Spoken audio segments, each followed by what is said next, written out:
Hello guys, अस्सलाम वालेकुम। This is me Mohammad Bilal and you are watching to get knowledge channel.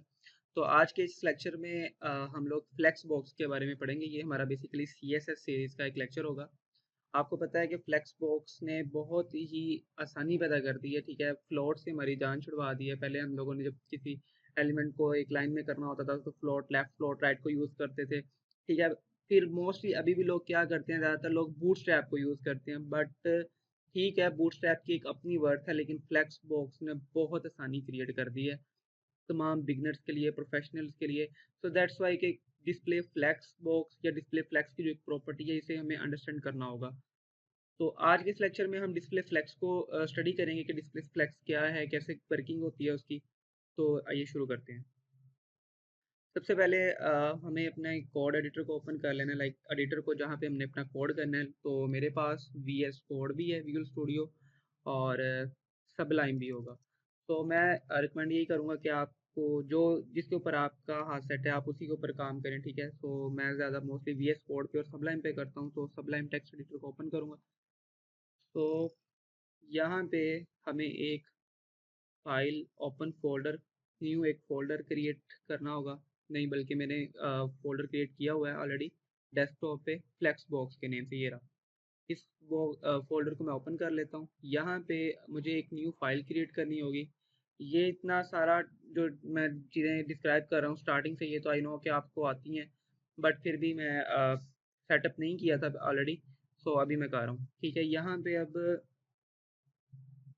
मुझे क्या करना है, अपनी फ़ाइल को सेव करना है। तो मैं फ़ाइल को सेव कर लेता हूँ flex.html के नेम से। इस फ़ाइल को हम सेव कर लेते हैं।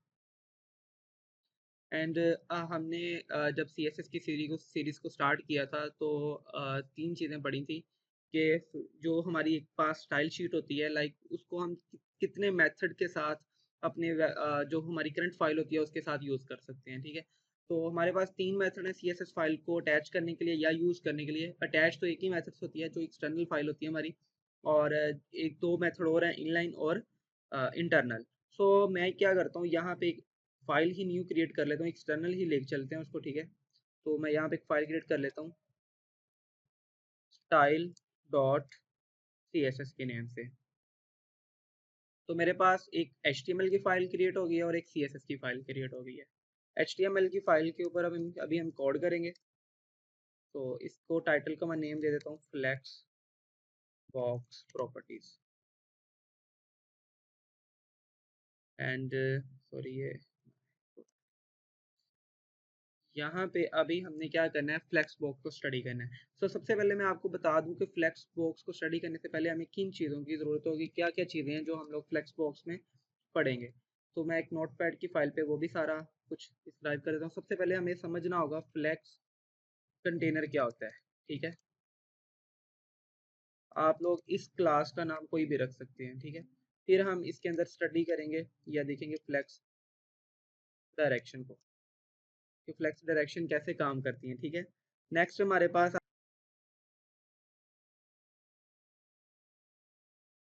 Flex flow.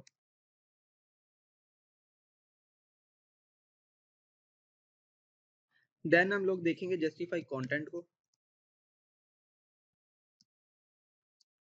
And align items को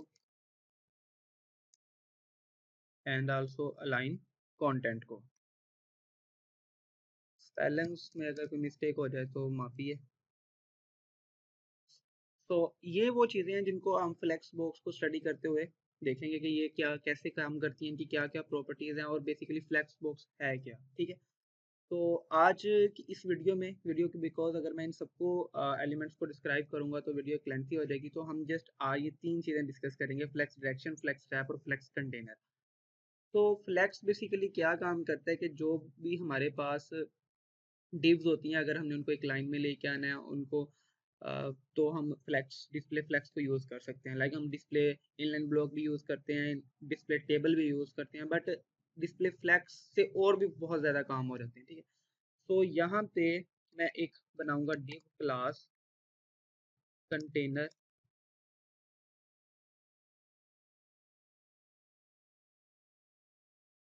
dash wrap. Flex dash container भी कर सकते हैं, कंटेनर डैश रैप भी कर सकते हैं। आप कोई भी इस डिव को अपना नाम दे सकते हैं, क्लास दे सकते हैं, बिकॉज हम इसके अंदर जितनी भी डिव्स होंगी हमने उनको एक लाइन में शो करवाना है।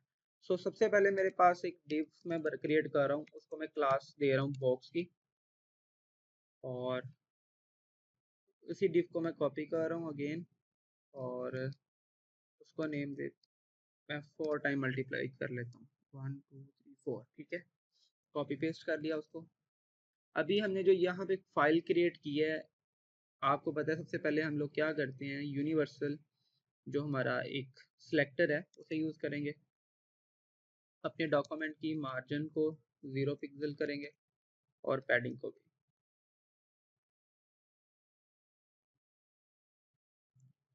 देन इस फाइल को हम लोगों ने लिंक करवाना है, तो यहाँ पे लिंक स्टाइल शीट में हम कहेंगे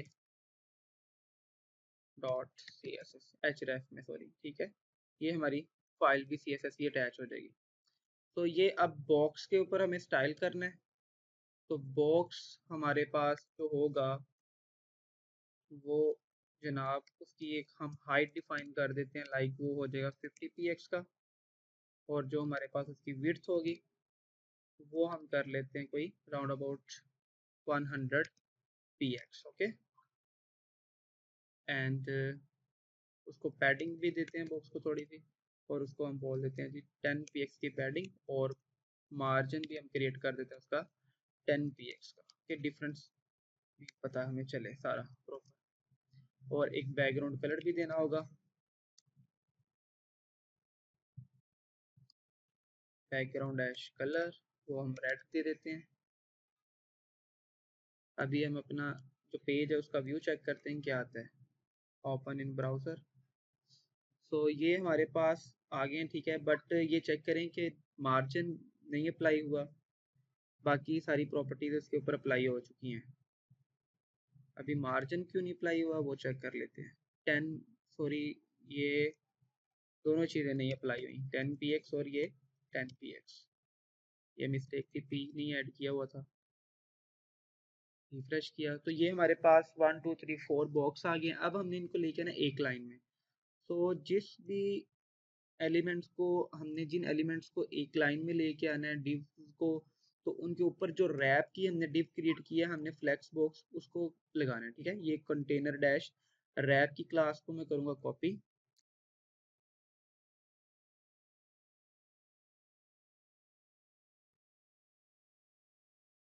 और इनको मैं लगा दूंगा डिस्प्ले फ्लेक्स। सेव किया, रिफ्रेश किया, ये चेक करें, ठीक है, ये सारे एक लाइन में आ गए हैं। ये थी फ्लेक्स कंटेनर की जो प्रॉपर्टी मैंने लिखी थी यहाँ पे नोट पैड पे, उसका नेम बाद में मैंने नोट सब लाइन में रख लिया था कंटेनर डैश रैप के नेम से। इसका नेम आप कोई भी रख सकते हैं।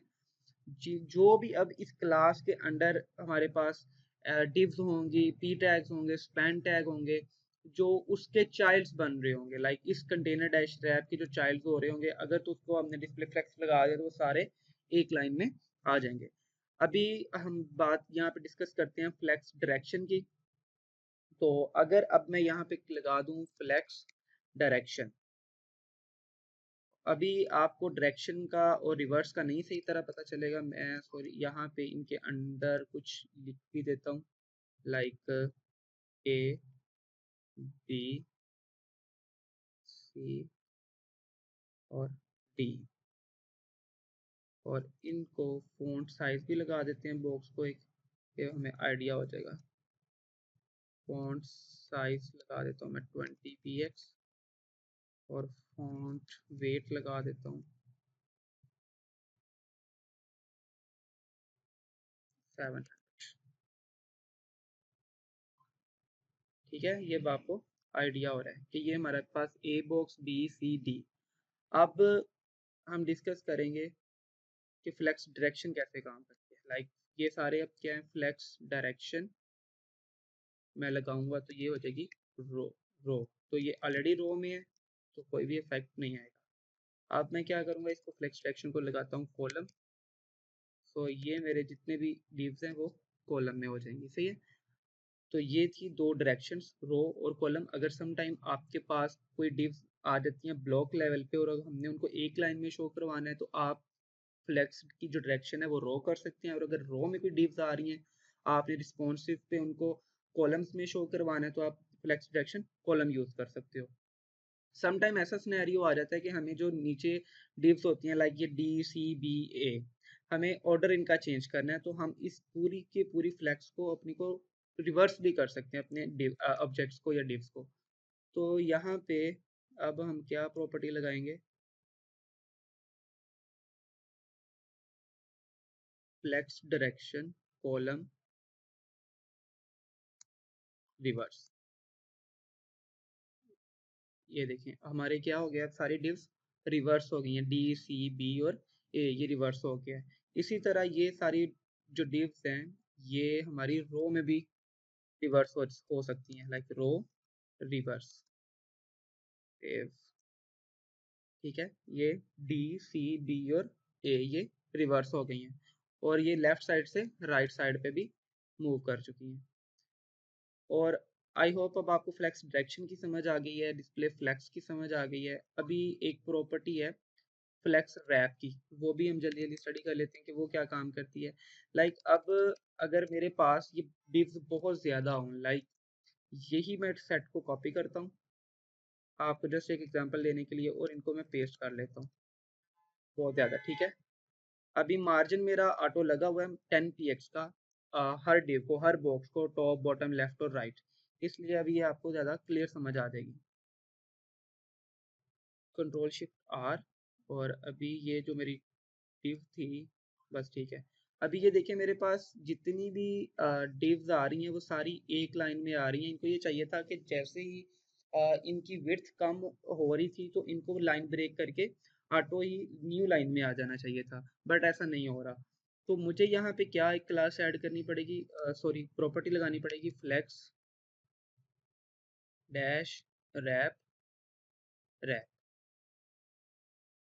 तो अब इससे आप चेक कीजिएगा तो उसको जितनी जितनी इसका विड्थ मिली हुई थी, लाइक हमने कितनी विड्थ लगाई है, विड्थ हमने यूज़ की है जी 100 px, ठीक है। जैसे ही 100 px से आगे, अब यहाँ से एरिया कम है, यहाँ पे ये जो एरिया है 100 px नहीं है, तो उसने उसकी लाइन ब्रेक करके उसको न्यू लाइन में ले आया है। तो ये है जी फ्लेक्स का मज़ा। तो इससे क्या होता है कि अब हमारे पास जितनी भी वेबसाइट्स बन रही हैं जो प्रोफेशनल्स बना रहे हैं वो ज़्यादा डिस्प्ले फ्लेक्स को यूज़ करके बना रहे हैं, ठीक है। और रिस्पॉन्सिव भी इसे बहुत अच्छा मैनेज हो रहा है। मीडिया क्यूरिया में हर पॉइंट में परसेंटेजेस के हिसाब से नहीं करनी पड़ रही, वो ऑटो ही फ्लेक्स बॉक्स जो होता है इमेजेस को, इमेजेस गैलरी को, हमारे कॉलम्स को ऑटो ही मैनेज करता है। तो हमारी वेबसाइट बहुत अच्छी रिस्पॉन्सिव हो रही है, ठीक है। सो अभी एक और प्रॉपर्टी रह गई, अगर इन केस हमारे पास समटाइम ऐसा ही क्यूरी आ जाती है कि हमारे पास डिव्स जो हैं वो ऐसे आ रही हैं, लाइक ये, लाइक आप इसको समझ लें कि ये नंबर 1 और ये नंबर 10 है। तो हमें क्या करना है, ये सारी डिव्स एक ही लाइन में शो करवानी है। तो ऑलरेडी ये इनको फ्लेक्स रैप लगा है बट हमने इनको एक ही लाइन में शो करवाना है। तो हमें क्या प्रॉपर्टी यूज़ करनी पड़ेगी, हम यहाँ पे लगाएंगे फ्लेक्स रैप नो रैप। तो अब ये लाइन ब्रेक नहीं होगी, ठीक है। आई होप आपको ये फ्लेक्स रैप की और फ्लेक्स डायरेक्शन की, फ्लेक्स कंटेनर की समझ आई होगी। इंशाल्लाह हम नेक्स्ट लेक्चर में फ्लेक्स फ्लो को, जस्टिफाई कंटेंट को और अलाइन आइटम को और अलाइन कंटेंट को स्टडी करेंगे। ये जितने भी हमारे पास रिमेनिंग रह गई हैं इनकी वैल्यूज़ और प्रॉपर्टीज़। आई होप आपको लेक्चर पसंद आया होगा। सो प्लीज़ इसको शेयर कीजिएगा और चैनल को सब्सक्राइब कीजिएगा। ओके, अल्लाह हाफिज़, बाय बाय।